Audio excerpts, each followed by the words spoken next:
Non, mais s'il y a une partie de la réforme qui vous convient pas, ça serait laquelle, un point? Sur la réforme, honnêtement, je ne vais pas me lancer là-dessus.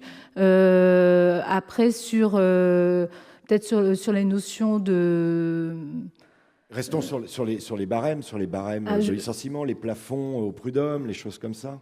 Alors, je ne connais pas assez, je vais être très honnête, je ne connais pas assez les barèmes au niveau technique. Vous me permettez, est-ce qu'on ne touche pas là un des problèmes de ces candidats En Marche, nouveaux peut-être, en oui. politique, Peut-être, et qui, oui. dans le fond, tâtonnent encore sur les dossiers? On parlait peut-être du trop-plein d'expérience politique de tout à l'heure de Jean-Jacques Urvoas. Est-ce que vous, votre handicap, c'est pas ce manque d'expérience politique, justement? Je ne parlerai pas de handicap, j'ai des choses à apprendre, j'en suis consciente, tout à fait. J'ai vraiment pas choisi le bon mot, je suis désolée.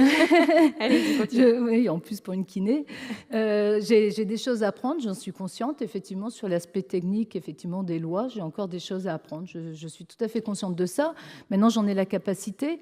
Je pense que progressivement, je vais y arriver. Je ne maîtrise pas, je suis très honnête vis-à-vis des gens, vis-à-vis de vous. Je ne maîtrise pas l'ensemble des dossiers. Maintenant, il faudra que j'apprenne vite et bien. Mais si je peux me permettre, le problème n'est pas celui-là.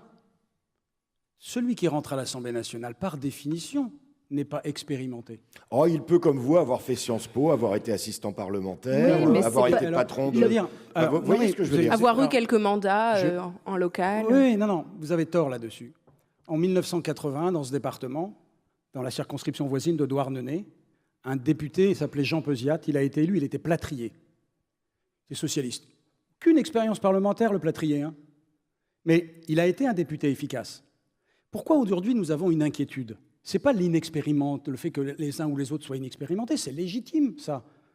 Ce qui est la difficulté, c'est que les députés inexpérimentés vont être très nombreux.